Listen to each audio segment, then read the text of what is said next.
মা উপরে ফ্যানের সাথে ঝুলে আছে, সন্তান মাটির মধ্যে পড়ে আছে। এক ছাত্রলীগ নেতার পরিবার পুরোপুরি শেষ। বাগেরহাট সদর উপজেলার ছাত্রলীগের সাবেক সভাপতি জুয়েল হাসান সাদ্দাম দীর্ঘদিন ধরে জেলের মধ্যে। কিছুদিন পরে তার স্ত্রী জানতে পারে হয়তোবা সামনের মাসেই ছাড়া পাবে। তবে স্বামী তো আর ছাড়া পায়নি। এইভাবে বারবার প্রতিশ্রুতি দেওয়া হয়, এই মাসে না, সামনের মাসে তোমার স্বামীকে ছেড়ে দেওয়া হবে। তবে তার স্বামী আর ছাড়া পেল না। তার আশেপাশে এলাকাবাসী সবাই বলে স্ত্রী নাকি স্বামীকে প্রচন্ড ভালোবাসতো। স্বামী জেলে থাকার কারণে স্ত্রী আর এটা সহ্য করতে পারেনি। এই একাকিত্বতাই হয়তোবা স্ত্রীর জীবন কেড়ে নেয়। তবে কিছু সংখ্যক মানুষ ফেসবুকের মধ্যে পোস্ট করে বলছে, এটি কি আসলে ইচ্ছাকৃতভাবে দুনিয়া থেকে সরে যাওয়া, নাকি তাকে দুনিয়া থেকে সরিয়ে দেওয়া। সন্তান যেভাবে মাটির মধ্যে পড়েছিল দেখলে বোঝা যায় একজন মা তার সন্তানকে এইভাবে দুনিয়া থেকে সরাতে পারে না। আবার স্ত্রী মানে সেই বাচ্চার মা যেভাবে উপরে ছিল, খাটের সাথে পা লাগানো ছিল, সেটা দেখলেও বোঝা যাচ্ছিল হয়তোবা তিনি নিজের ইচ্ছায় জীবন দেয়নি। এখন হাজারো মানুষের হাজারো প্রশ্নের মাঝে সবাই বলছে, আজ হয়তোবা সত্যতা কেউ জানতে পারবে না, একদিন ঠিকই সত্য বেরিয়ে আসবে। সেদিন এটার বিচার করা হবে, কে বা কারা এই নির্মমভাবে তাদেরকে দুনিয়া থেকে সরিয়ে দিয়েছে। তবে ইতিমধ্যে দেখলাম আইন শৃঙ্খলা বাহিনী কাউকে গ্রেপ্তার করেছে, হয়তোবা সকল তথ্য বেরিয়ে আসবে। সে ছাত্রলীগ করুক, সে ছাত্র দল করুক, সে শিবির করুক, সে জামাত করুক, সে যাই করুক না কেন, সেটা তার কোনো অপরাধ থেকে থাকলে আদালত সেটার রায় দিবে। আর তিনি নিশ্চয়ই কোনো অপরাধী না হলে তাকে জেলের মধ্যে ভরে রাখতেন না। একজন অপরাধীর সাজা দেওয়া হচ্ছে। অন্যদিকে তার ফুটফুটে একটি ছেলে, তার স্ত্রী স্বামীকে হারিয়ে সংসারটা চালানোর চেষ্টা করছিল। এখন কি আসলেই তিনি ইচ্ছাকৃতভাবে দুনিয়া থেকে সরে গেলেন, নাকি কেউ একজন তাকে সরিয়ে দিলেন?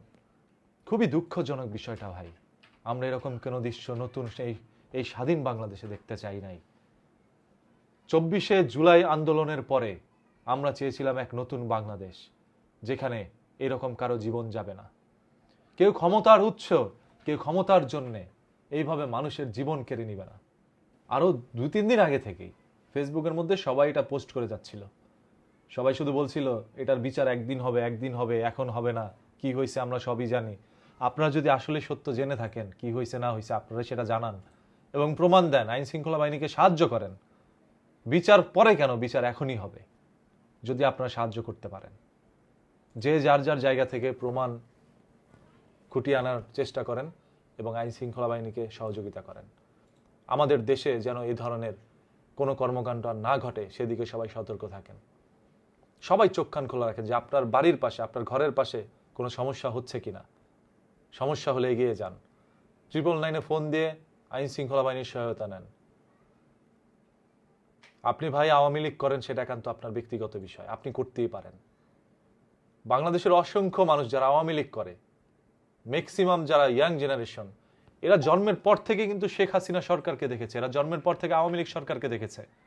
এরা তো আওয়ামী লীগই করবে, এরা তো আর বিএনপি সম্পর্কে জানে না, জামাত সম্পর্কে জানে না, বা অন্য কোনো দল সম্পর্কে জানে না, তারা আওয়ামী লীগ সম্পর্কেই জানে। এবং পাঠ্য বইয়ের মধ্যেও তাদেরকে ইতিহাসের পাতা এগুলোই দেখানো হয়েছে। সো আওয়ামী লীগ করা সেই বাচ্চাদের জন্য তো অপরাধ নয়, তারা জানতো না, তাদেরকে জানান। যদি আপনাদের কাছে মনে হয় আওয়ামী লীগ যারা করছে তারা সব অপরাধী, বা আওয়ামী লীগ একটা বড় অপরাধী দল, তাহলে তাদেরকে জানান কোনটা ভালো দল, কোন দল করতে হবে, বুঝান যারা বুঝে নাই। আর যারা বুঝেও ভুল করছে বা মানুষের উপর জুলুম করছে, তাদের বিচার অবশ্যই হবে, হইতেই হবে। এই জন্য কারো জীবন এইভাবে নিয়ে যায় না। ছোট্ট বাচ্চাটার দিকে যখন তাকাচ্ছিলাম ভাই, ভিতরটা মানে কেমন যেন লাগতেছিল, ভাষায় বলা যাবে না।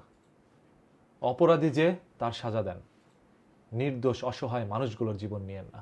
আল্লাহ তাআলা সবকিছু দেখতেছে। হয়তো এই বাংলাদেশের কোর্টের মধ্যে আপনার কোনো বিচার হবে না, বাংলাদেশের আইন আপনার বিচার করতে পারবে না, এই পৃথিবীর আইন বিচার করতে পারবে না, তবে উপরে একজন আছে, বিচার ঠিকই করবে, দুনিয়ার মাটিতেই করবে। আর কবর একটা তো বাতিয়ে দিলাম, কোনো অপরাধী পার পায় নাই আল্লাহ তাআলার কাছ থেকে।